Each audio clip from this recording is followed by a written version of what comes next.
सोचने से कहाँ मिलते हैं तमन्नाओं के शहर, चलना भी ज़रूरी है मंजिल पाने के लिए। जी हाँ, हमें अपनी मंजिल को पाने के लिए निरंतर बिना रुके बिना थके चलते रहना है। सबसे पहले का अपडेट जो हमने आपको एक दमदार इन्वेस्टमेंट पिक दिया था 29 जनवरी 2021 को NTPC, उस समय उसका भाव था 89 रुपीज़ के करीब 89 रुपीज़ 90 रुपीज़। अभी उसका दाम 102 रुपये। एक वीक पहले का इन्वेस्टमेंट आपको 14% रिटर्न दे रहा है। मेरा उसमें टारगेट अभी भी 120 रुपीज़ है। आप उसमें बिना झिझक बने रह सकते हैं और जिनको प्रॉफिट बुक करना है वो प्रॉफिट बुक भी कर सकते हैं। अब हम अपने ज़िंदगी को बेहतर बनाने की मुहिम में शेयर मार्केट को बारीकी से सीखने की मुहिम को आगे बढ़ाते हुए वीडियो का 5वां भाग लेके आए हैं आपके लिए। शुरू करते हैं। पिछले अध्याय में हमने देखा कि एक कंपनी कैसे आइडिया के स्तर से बढ़ते हुए धीरे धीरे IPO तक पहुंचती है। एक कहानी के जरिए हमने कंपनी के विकास का सफ़र देखा, कैसे अलग अलग स्तर पर कंपनी को पैसे की ज़रूरत पड़ती है और उसके पास पैसे जुटाने के क्या रास्ते होते हैं। IPO लाने से पहले कंपनी को किन हालातों से जूझना पड़ता है, ये सब जानना और समझना इसलिए ज़रूरी है क्योंकि IPO मार्केट का प्राइमरी मार्केट में कई बार ऐसी कंपनियां आती हैं जिन्होंने पहले कभी कहीं और से पैसा उठाया ही नहीं। IPO के पहले अच्छे VC, प्राइवेट इक्विटी फंड या और कुछ बड़े निवेशकों से, इन्वेस्टर से पैसा जुटा चुकी कंपनियों के प्रमोटर और बिजनेस के बारे में ज़्यादा जानकारी मिल जाती है, इसलिए उन पर कुछ अधिक भरोसा किया जा सकता है। अब सवाल ये उठता है कि कंपनियां पब्लिक से पैसा क्यों जुटाती हैं। पिछले अध्याय में हमने कुछ महत्वपूर्ण सवाल उठाए थे। उनमें से एक था कि कंपनियां पैसे जुटाने के लिए पब्लिक के पास क्यों जाती हैं, क्यों IPO का रास्ता चुनती है। जब भी कोई कंपनी IPO लाने का फैसला करती है तो आमतौर पर वो कारोबार बढ़ाने के लिए कपेक्स जुटाना चाहती है। इस रास्ते में कंपनी को 3 फायदे होते हैं। पहला फ़ायदा तो ये है कि कंपनी को कपेक्स के लिए पैसे मिल जाते हैं। दूसरा फ़ायदा ये है कि कंपनी कर्ज लेने से बच जाती है। कर्ज पर ब्याज बचने से कंपनी के पास मुनाफे के तौर पर ज़्यादा पैसे बचते हैं। तीसरा फायदा यह है कि जब आप कंपनी का शेयर खरीदते हैं तो कंपनी के प्रमोटर की तरह रिस्क में आप भी हिस्सेदार बन जाते हैं।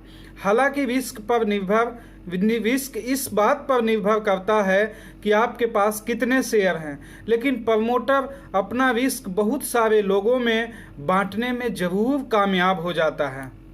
इसके अलावा IPO के जरिए पूंजी जुटाने के कुछ और भी फायदे हैं, जैसे कंपनी के शुरुआती इन्वेस्टर्स जो निवेशकों को अपना निवेश निकालने का मौका मिल जाता है।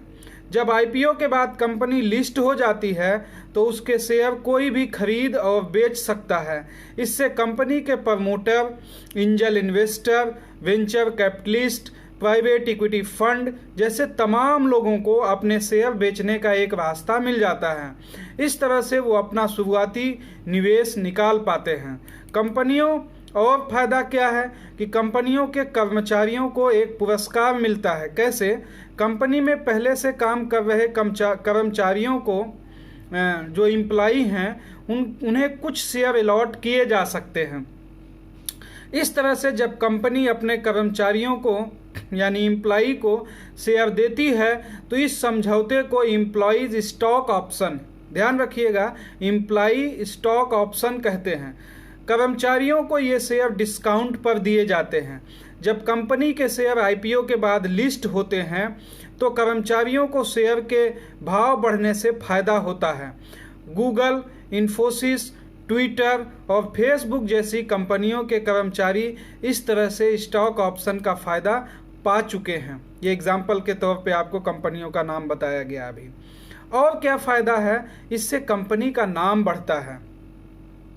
पब्लिक लिस्टिंग के बाद कंपनी का नाम बड़ा हो जाता है, क्योंकि उसके शेयरों में पब्लिक की हिस्सेदारी होती है और लोग उसे खरीद बेच सकते हैं और लोग उस कंपनी के बारे में ज़्यादा जानने लगते हैं। तो आप पिछले अध्याय की कहानी पर वापस लौटते हैं और उसे आगे बढ़ाते हैं। आपको याद होगा कि कंपनी को कैपेक्स के लिए 200 करोड़ की ज़रूरत थी और मैनेजमेंट ने अपने खुद के स्रोतों यानी इंटरनल अर्कुलस से आंतरिक स्रोतों और आईपीओ के जरिए इस रकम को जुटाने का फैसला किया था। याद रखिए, या मैं आपको याद दिलाना चाहता हूं कि पिछला भाग में पार्ट 4 में हमने आपको बताया था कहानी के जरिए ही कि उसके पास ऑथराइज्ड कैपिटल का 16% हिस्सा 16% शेयर यानी कि 8 लाख शेयर अभी भी थे। टोटल शेयर थे 50 लाख, जिसमें से 16% मतलब 8 लाख शेयर अभी भी बचे हुए थे जो किसी को भी अलॉट नहीं किए गए थे। इन शेयरों की कीमत करीब 64 करोड़ आकी गई थी। जब प्राइवेट इक्विटी फर्म ने इन्वेस्ट किया था तो प्राइवेट इक्विटी फर्म के इन्वेस्ट के बाद कंपनी का कारोबार काफ़ी बेहतर रहा था और उम्मीद की जा सकती है कि इन शेयरों की कीमत और ज़्यादा बढ़ी होगी। मान लेते हैं कि इन 16% शेयरों की कीमत अब 125 से 150 करोड़ के बीच कहीं है, यानी हर एक शेयर की कीमत 1562 रुपये से 1875 रुपये के बीच। आप कर सकते हैं आसानी के साथ 125 करोड़ डिवाइड बाय 8 लाख आपको मिल जाएगा।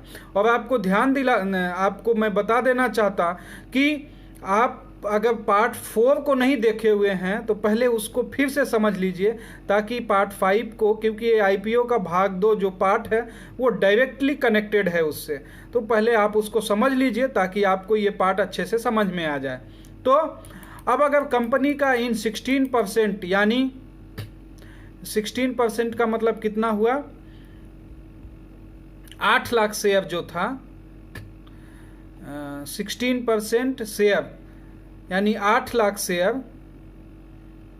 को पब्लिक को बेचती है तो उसे 125 से 150 करोड़ के आसपास की कोई रकम मिलेगी।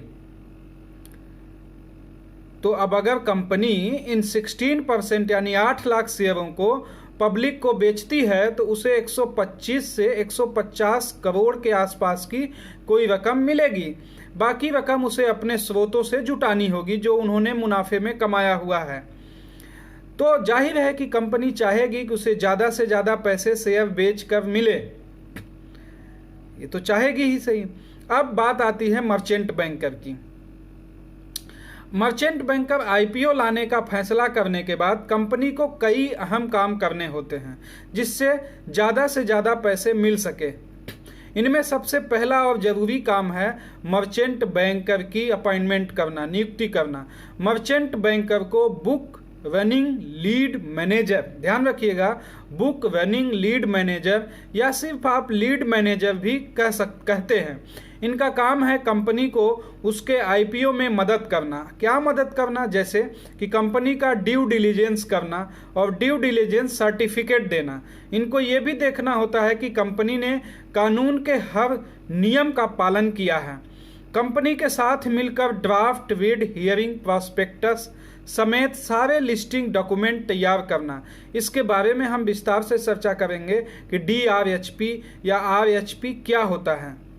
आप समझिए कि DRHP एक ऐसा प्रॉस्पेक्टस होता है जिसमें कंपनी की हर एक छोटी से छोटी और बड़ी से बड़ी चीज़ मेंशन होती है, जिसको हर एक इन्वेस्टर पढ़ने के बाद उस कंपनी में इन्वेस्ट करता है, जिसे DRHP या RHP कहा जाता है। शेयर अंडरराइट करना, इसका मतलब है कि मर्चेंट बैंकर ने आईपीओ के सारे या कुछ शेयर कंपनी से खरीदने और बाद में उसे पब्लिक को बेचने का समझौता कर लिया है।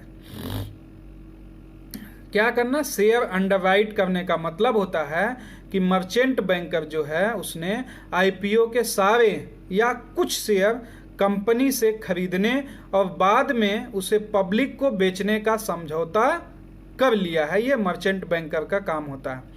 आईपीओ में शेयर की प्राइस बैंड तय करने में कंपनी की मदद करना। प्राइस बैंड का मतलब होता है कि शेयर के नीचे और ऊपर की कीमत की वो सीमा जिसके बीच की किसी कीमत पर शेयर बेचे जाएंगे। हमारी कहानी के उदाहरण से प्राइस बैंड कितना था? 1562 रुपीज़ से 1875 रुपीज़, 1562 से 1875 रुपये के बीच में। कंपनी को और क्या काम है मर्चेंट बैंकर का? कंपनी को उसके रोड शो में मदद करना। रोड शो मतलब उसके प्रमोशन में, आईपीओ के प्रमोशन मार्केटिंग को कहते हैं। मार्केटिंग का पूरा जिम्मा लीड मैनेजर का ही होता है। जैसे शादी ब्याह में कोई एक लीड रोल प्ले करता है, पूरा कारोबार देखता है, उसी तरीके से आईपीओ को प्रमोट करने का, मार्केटिंग का पूरा जिम्मा किसका होता है? मर्चेंट बैंकर का होता है।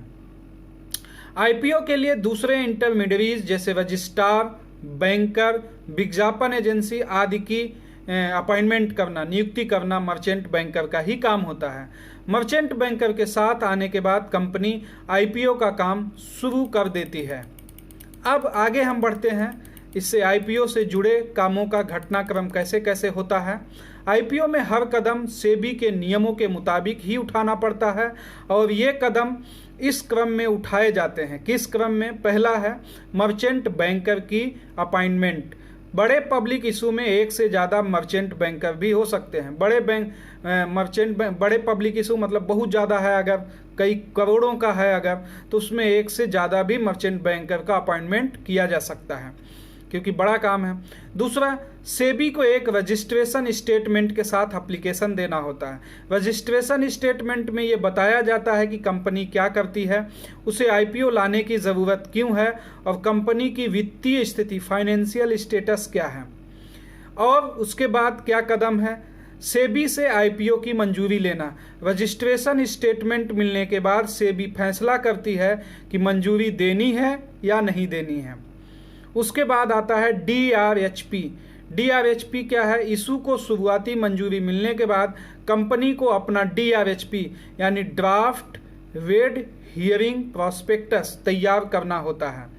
इसे पब्लिक के साथ भी शेयर किया जाता है। जैसे हम और आप आम पब्लिक हैं, उनके साथ भी ये चीज़ शेयर की जाती है। यहीं से हमको ये बात पता चलती है कि कंपनी का हर एक चीज़, छोटी से छोटी और बड़ी से बड़ी चीज़ कैसी है। इसी ड्राफ्ट रेड हियरिंग प्रॉस्पेक्टस से हम पढ़ के जानते हैं कि कंपनी का स्टेटस क्या है। आईपीओ का साइज यानी कितना बड़ा आईपीओ होगा, कितना फंड जुटाना है इसको, ये चीज़ होता है।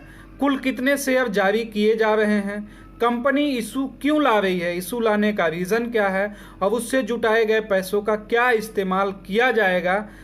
कंपनी के बिजनेस का पूरा ब्यौरा, बिजनेस मॉडल, खर्च, उसका सारी चीज़ें, ये सब डीआरएचपी में होता है। सभी फाइनेंशियल कागजात, मैनेजमेंट का नज़रिया कि आने वाले समय में कंपनी का कारोबार कैसा रहने वाला है, बिजनेस से जुड़े सारे रिस्क, सभी रिस्क, क्या क्या रिस्क हैं, ये मैनेजमेंट से जुड़े लोगों की पूरी जानकारी डीआरएचपी में हमको मिलती है। अब आईपीओ की मार्केटिंग। कंपनी में आईपीओ से जुड़े विज्ञापन जारी करना जिससे लोगों को आईपीओ के बारे में पता चल सके, इसी काम को रोड शो भी कहते हैं। रोड शो मतलब उसका प्रमोशन किया जाना। प्राइस बैंड तय करना। कंपनी बाजार की उम्मीद से बहुत अलग प्राइस बैंड नहीं बना सकती, नहीं तो लोग इसको सब्सक्राइब नहीं करेंगे, उसमें पैसा नहीं लगाएंगे। मतलब जितनी उम्मीद है, लोग उम्मीद लगा रहे हैं अमूमन, उसके करीब ही रहना होता है। उसके बाद बुक बिल्डिंग। बुक बिल्डिंग क्या है? रोड शो पूरा हो जाने के बाद, प्राइस बैंड तय होने के बाद कंपनी को आधिकारिक तौर पर कुछ दिनों के लिए शेयर का सब्सक्रिप्शन खोलना होता है जिससे लोग इशू में पैसे लगा सकें। मान लीजिए कि प्राइस बैंड 100 से 100 रुपए से 120 रुपए के का है, तो बुक बिल्डिंग से पता चल जाएगा कि लोग किस कीमत पर पैसे लगा रहे हैं और कौन सी कीमत उन्हें सही लग रही है। इन सारी जानकारी को जमा करना ही बुक बिल्डिंग कहा जाता है। इससे सही कीमत का अंदाज़ा लगाया जाता है। मतलब जैसे आईपीओ जब लिस्ट होना है कंपनी में, तो कुछ दिन पहले पब्लिक को ये मौका दिया जाता है, कुछ 2 दिन 4 दिन का, कि आप कंपनी में आईपीओ यानी initial public offer first time आप पब्लिक को पब्लिक इसमें पैसा लगा सकती है। उसके बाद आता है क्लोजर। बुक बिल्डिंग पूरा हो जाने के बाद शेयर की लिस्टिंग कीमत तय की जाती है। ये कीमत आमतौर पर वो कीमत होती है जिस पर सबसे ज़्यादा एप्लीकेशन या अर्जी आई हो।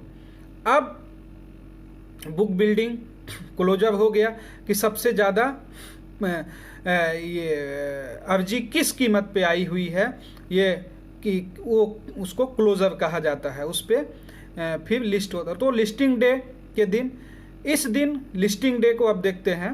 इस दिन कंपनी का शेयर एक्सचेंज पर लिस्ट होता है। लिस्टिंग कीमत उस दिन शेयर की मांग और सप्लाई के आधार पर तय होती है। इसके बाद शेयर अपने कट ऑफ कीमत से प्रीमियम या उसके पार या डिस्काउंट पर लिस्ट होता है। अब ये तीनों वर्ड समझिए, प्रीमियम, डिस्काउंट या प्रीमियम के पार लिस्ट होता है। जैसे 100 से 120, तो क्लोजर मान लीजिए हुआ 120 रुपये में, हाईएस्ट कटअप प्राइस पे। तो लिस्टिंग डे के दिन प्राइस 120 पे भी लिस्ट हो सकता है, 120 से नीचे दाम पे भी लिस्ट हो सकता है, और 120 से ऊपर के दाम पर भी लिस्ट हो सकता है। अगर 120 से नीचे हुआ तो डिस्काउंट बोला जाता है, 120 हुआ तो प्रीमियम पे, और 120 से ऊपर हुआ तो प्रीमियम के ऊपर लिस्ट हुआ, ऐसा बोला जाता है। अब आईपीओ के बाद क्या होता है? जब तक आईपीओ का इशू खुला रहता है तब तक इन्वेस्टर जो है आईपीओ के प्राइस बैंड के भीतर अपनी पसंद की कीमत पर शेयर के लिए बोली लगा सकते हैं। ध्यान रखिए, प्राइस बैंड के बीच की ही कीमत, उनकी पसंद 100 रुपये से 120 रुपये के बीच में ही लगानी है, 99 पे नहीं लगेगा। तो अपनी पसंद, अब उसके लिए इसको बोली लगा सकते हैं या बिड कर सकते हैं। तब तक इसे प्राइमरी मार्केट कहते हैं। मतलब जब तक इशू खुला हुआ है तब तक वो कौन सा है? Primary market. लेकिन जैसे ही शेयर एक्सचेंज पर लिस्ट हो जाता है, कोई भी उस शेयर को खरीद बेच सकता है। यानी अगर आपको सब्सक्रिप्शन आपने लगाया और आपको मिल गया अगर, तो अब लिस्टिंग डे के बाद आप उसको बेच सकते हैं और उससे ज़्यादा खरीद भी सकते हैं, आप खरीदना चाहें तो। इसे सेकेंडरी मार्केट कहते हैं। लिस्टिंग डे के बाद से मार्केट को सेकेंडरी मार्केट कहा जाता है। इसके बाद शेयर की खरीद बिक्री रोजाना होने लगती है, मंडे टू फ्राइडे 9:15 से 3:30, 9:15 टू 3:30 मार्केट अब हुआ। और उसके अभी तो आफ्टर मार्केट ऑर्डर भी होता है कि आप लगा के छोड़ सकते हैं, लेकिन मार्केट बंद रहता है। मार्केट खुलने के बाद ही उसमें ट्रेडिंग होती है। लोग शेयर क्यों खरीदते या बेचते हैं, ये भी एक क्वेश्चन है। शेयर की कीमत ऊपर नीचे क्यों होती है, ये भी एक वाजिब क्वेश्चन है। ऐसे हर सवाल का जवाब हम आगे आने वाले अध्याय में आपको जरूर देंगे। अभी के लिए आईपीओ से जुड़े कुछ खास शब्द हैं, जैसे अंडर सब्सक्रिप्शन। ये क्या होता है? मान लीजिए कि कंपनी पब्लिक को 1 लाख शेयर बेचना चाहती है। कितना? 1 लाख। लेकिन बुक बिल्डिंग के दौरान पता चलता है कि सिर्फ 90,000 शेयरों के लिए ही बिड आए हैं, बोली लगी है। तो कहा जाता है कि इशू अंडर सब्सक्राइब हो गया है, जिसको अंडर सब्सक्रिप्शन कहते हैं। ये कंपनी के लिए अच्छी स्थिति, अच्छी पोजीशन नहीं मानी जाती है, क्योंकि ऐसे में ये माना जाएगा कि पब्लिक को इशू जो था कंपनी का वो पसंद नहीं आया, इसलिए अंडर सब्सक्राइब हुआ, जिसे अंडर सब्सक्रिप्शन कहते हैं। ध्यान रखिएगा, ये सारे टर्म जो आपको परेशान करेंगे उसको पहले से ही आप नोट कर लीजिए, समझ लीजिए। अंडर सब्सक्रिप्शन, जो कि जितनी ज़रूरत थी कंपनी को उससे कम ही इशू लगा है, मतलब पब्लिक को पसंद नहीं आया ये इशू, ये कंपनी के लिए अच्छी स्थिति नहीं है, जिसे अंडर सब्सक्रिप्शन कहते हैं। अब बात एक और टर्म है, ओवर सब्सक्रिप्शन। मान लीजिए 1 लाख शेयर का इशू था, लेकिन बिड कितने आए? 2 लाख। कभी कभी तो 100 गुना 200 गुना भी आता है। ऐसी भी कंपनी हमारे इंडिया में लिस्ट हुई हैं, जो कि जितना सब्सक्रिप्शन है उससे 100 गुना ज़्यादा। अगर 1 लाख है तो 100 शेयर चाहिए, तो 100 गुना आप समझ लीजिए कितना हो गया, 10,000 से भी ज़्यादा लोगों ने सब्सक्राइब किया। वैसे ही अगर 1 लाख है सब्सक्रिप्शन मान लीजिए और 2 लाख बिड आ गया, तो उसे ओवर सब्सक्राइब कहा जाएगा। एक भी ज़्यादा हो गया, 1 गुना, 2 गुना, 3 गुना, 4 गुना, कितना गुना भी हो गया, मतलब 100% से ज़्यादा हुआ, मतलब ओवर सब्सक्राइब हो गया वो। इसे ओवर सब्सक्रिप्शन कहा जाता है। ये बहुत अच्छी स्थिति है कंपनी के लिए, लेकिन ऐसी स्थिति में आपके मन में एक और सवाल उठेगा कि क्या ओवर सब्सक्राइब हो जाने से क्या सबको मिलेगा? जी नहीं, जरूरी नहीं कि सबको मिले।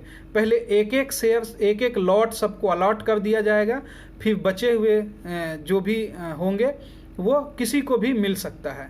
इसलिए जितने ज़्यादा डीमेट अकाउंट आपके पास होंगे, मिलने के चांसेस ज़्यादा होंगे, क्योंकि अच्छी कंपनीज में बहुत ज़्यादा ओवर सब्सक्राइब होता है। इसलिए डीमेट अकाउंट की ज़रूरत, जैसे आपके फैमिली मेम्बर्स में 10 लोग हैं तो एटलीस्ट सबका अकाउंट होना ज़रूरी है, ताकि आप 10 में से लगाएंगे तो मिलने की प्रोबेबिलिटी ज़्यादा होती है अच्छे IPOs, अच्छे इशूज़ को। अगर 1 से लगाएंगे तो मिलने की प्रोबेबिलिटी कम है, वहीं 2 लोग 2 से लगाएंगे तो मिलने की प्रोबेबिलिटी ज़्यादा होती है। तो जैसे जैसे आपके डीमेट अकाउंट जितने ज़्यादा होंगे, जहाँ से जितने ज़्यादा अप्लाई होंगे, तो मिलने के चांसेस भी थोड़ा बढ़ जाते हैं आपके। इसलिए डीमेट अकाउंट सारे फैमिली मेम्बर का होना आपके लिए फ़ायदेमंद हो सकता है। और अभी तक भी अगर आपके डीमेट अकाउंट नहीं है तो लिंक में डिस्क्रिप्शन में लिंक है, वहाँ से आप ओपन कर लीजिए। अब एक और टर्म आता है ग्रीन शू ऑप्शन। ये क्या होता है ग्रीन शू ऑप्शन?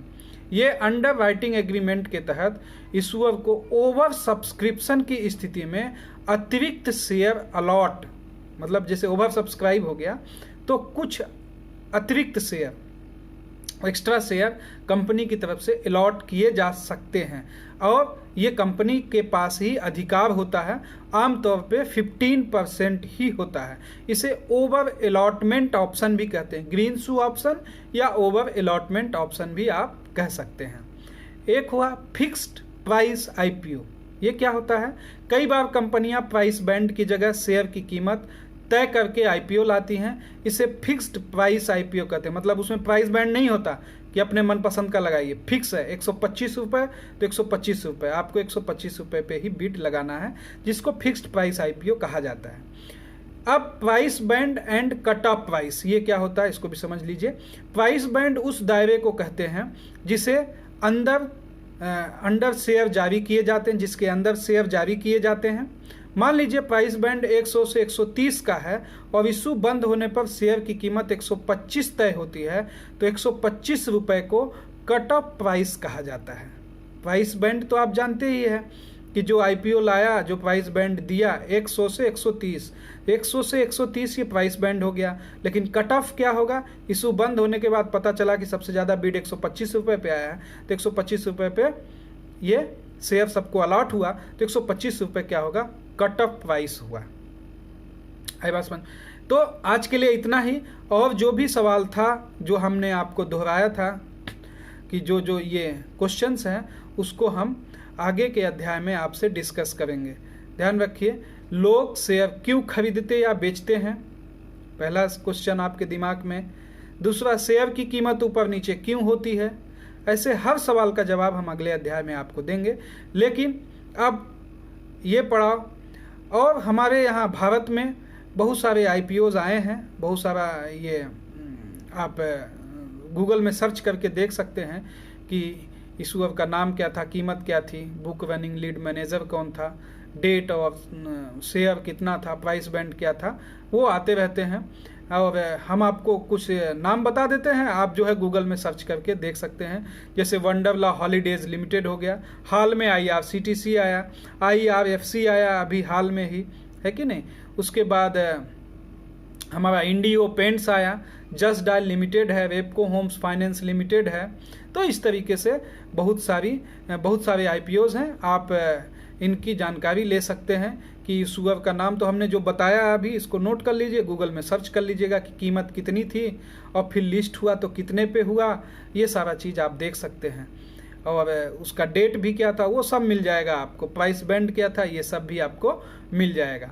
अब जिस चीज़ का आपको बहुत बेसब्री से इंतज़ार है, आपके लिए एक दमदार इन्वेस्टमेंट आइडिया जो कि हमने पिछले पार्ट से शुरू किया है, जो कि पिछले पार्ट में हमने NTPC दिया था। तो सबसे पहले आज का डेट आप नोट कर लीजिए। आज का डेट है 6 फरवरी 2021। जो मेरा इन्वेस्टमेंट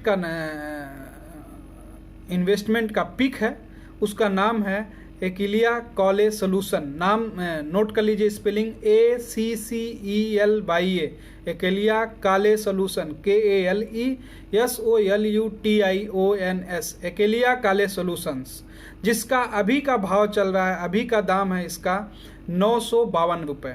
952 रुपये एक शेयर का प्राइस है। ये इंफॉर्मेशन टेक्नोलॉजी सॉफ्टवेयर बनाने की कंपनी है, जो कि एयरलाइंस और ट्रेवल एजेंसी के सॉफ्टवेयर बनाने की बहुत दमदार कंपनी है। ये बहुत बेहद पसंद है और मेरा इसमें 2 से 3 महीने का नज़रिया है कि 1060 रुपये, 1060 रुपये मेरा टारगेट है। और इसका जो मार्केट कैप है लगभग 1420 करोड़ रुपए का इसका मार्केट कैप है। तो आप इसमें इन्वेस्ट कर सकते हैं। बहुत ही अच्छी और बहुत ही दमदार कंपनी है। आज के लिए इतना ही, लेकिन वही कि आपने अगर वीडियो पार्ट 1 से नहीं देखा है तो ज़रूर पहले पार्ट 1 से पार्ट 4 तक देखें, उसके बाद पार्ट 5 को देखें, बार बार देखें, समझने की कोशिश करें और जो आपको टर्म्स लगता है उसको नोट करके भी रखें और नोट्स भी बनाते चलें, क्योंकि ये बेसिक टर्म आपको बहुत आगे काम में आने वाला है। आज के लिए इतना ही, धन्यवाद। आप थैंक यू वेरी मच। खुश रहें, स्वस्थ रहें।